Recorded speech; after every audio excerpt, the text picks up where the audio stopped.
Well, my name is Craig. I'm a myofascial trigger point therapist, and people usually find me after they've gone through the system and they're in pain, and they pay me to torture them to get them out of pain.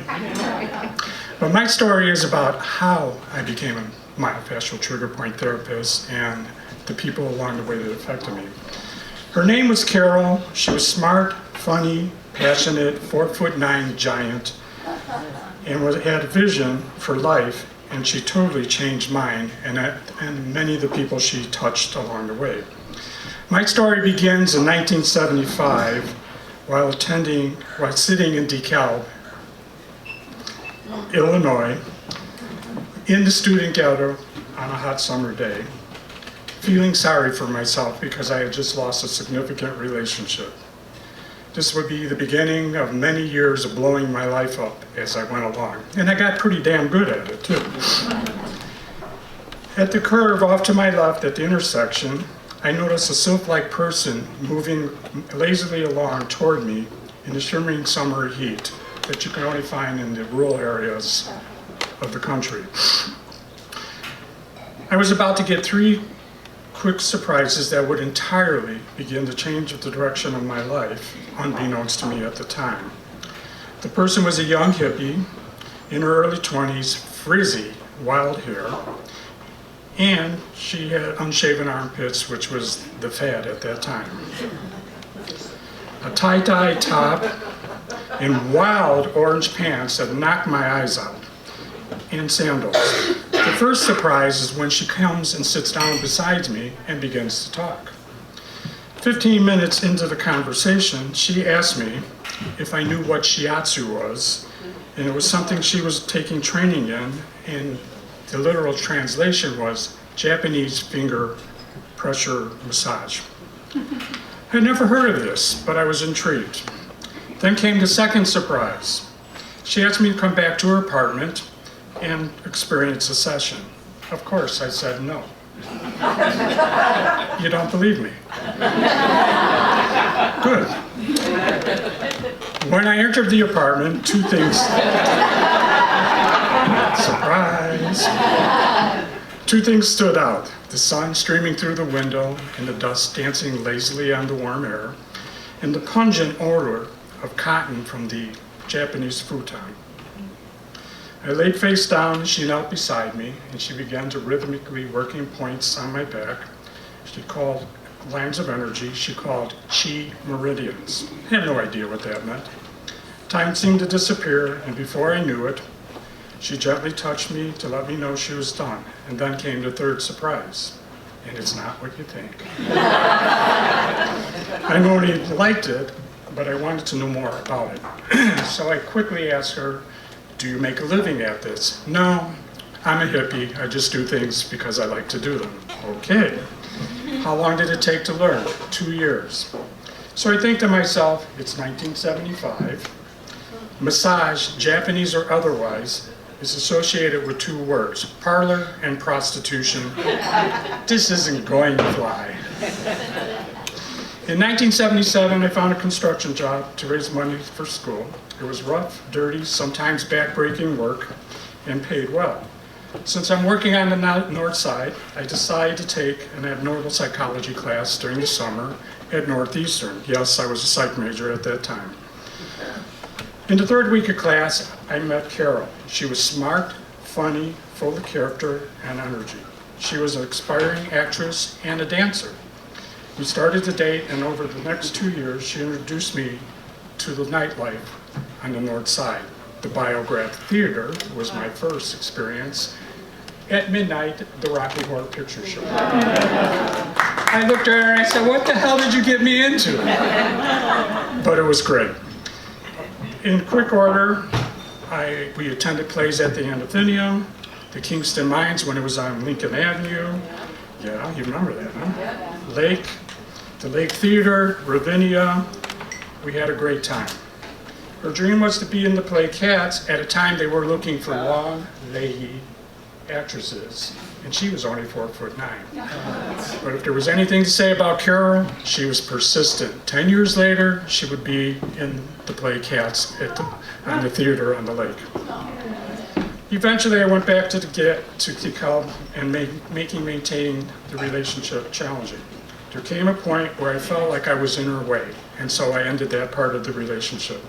We did remain friends, and over the years, we would talk by phone, and when she ever opened up a play or opened up her school at Century Mall, her dance school, I would go in and visit her. The years passed quickly. We both went our own ways. I married, ended up with a child. On and off over those years, we would talk and run at each other and catch up. But at this point in 1985, I am drifting. I have no idea what I want to do. I'm totally unhappy. I'm moving from job to job. Some of it's my fault. Some of it is the jobs were just disappearing at that time. So it's 1985, and one day Carol calls me out of the blue and says to me, "I'm in the Chicago School of Massage Therapy. I hate it. It's you." Immediately, I'm like, okay, it's me. The voice goes on in my head, says, "This is the second time this has come to your way. You need to pay attention to this." So in short order, I go and investigate the program at the Chicago School of Massage Therapy. I get enrolled. It's an intense year, no sleep, working all night. People support me along the way. And within a year, I have a certification. And with 3 other therapists from Oak Park, we opened the first legal massage therapy in 1986 clinic in Oak Park. It was great. Within a year, I decided being in a partnership wasn't a great idea. It really wasn't. I ended up going over to the medical side and became a myofascial trigger point therapist. It's a tough business. It really is. People tell you you should try insurance. You don't get paid by insurance. You starve. So I was fortunate enough to hook up with the right people. I worked with doctors. I worked in many different pain clinics. And the years quickly passed. By that time, I had worked with probably 32,000 different patients or clients, and I had a great time. In March 17, 2014, I turned 60 years old. That is a shock in and of itself. First of all, I'm still alive. Second of all, I survived 2008 by the skin of my teeth. Yeah. And it's time for me to sit down and think about how I got there and all the people who helped me along the way that I would have loved to show gratitude to. But the one who came to the top of the pile was the 4'9" giant, Carol. So I sit down and I write a letter to Carol. And I say to Carol, in the letter, thank you for seeing something in me. Thank you for pushing me. Thank you for taking the time to help me change my life. Thank you for being my friend. On Good Friday that year, I sit down. I decide I'm going to mail the letter and to her, but I have to go find her. Now, again, there's 3 surprises. Apparently, I like 3 surprises.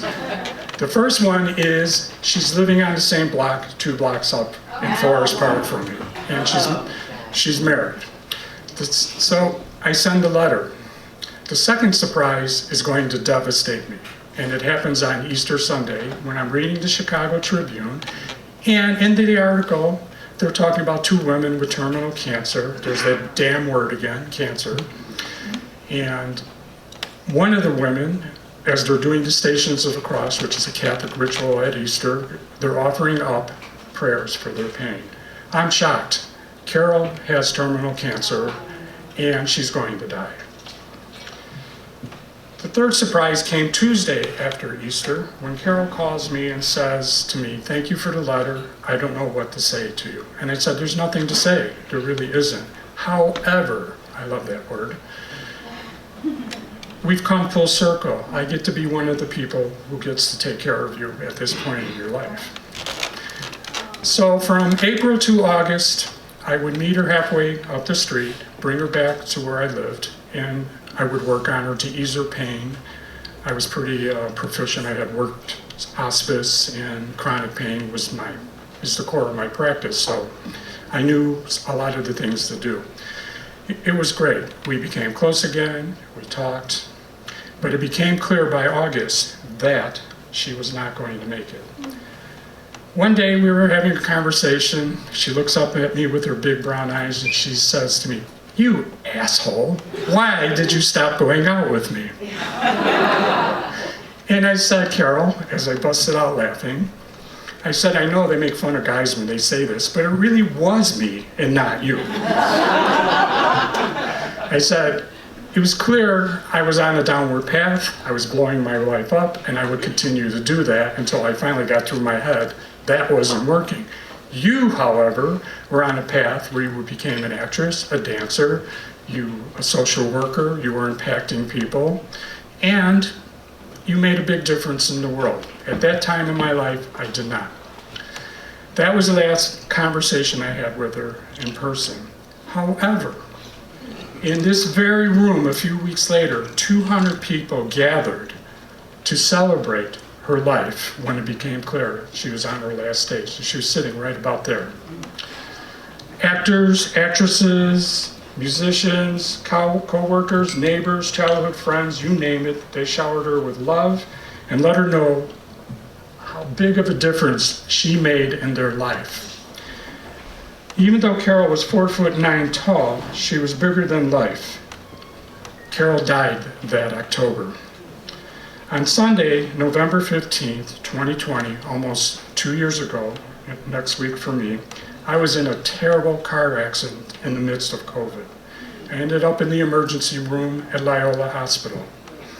I was a wreck. I'd been hurt pretty badly. Because of Carol's push, every person that I'd ever worked with, every doctor, every therapist, came forward to take care of me in one way or the other. Without Carol to give me that push, I would not have had those people in my lives who enrich my lives to this day to help me get through some of the worst and challenging time ever. So I was able to thank Carol while she's alive, and now I will be thanking each and every one of the people that in that time period who stepped forward and helped me. So thank you.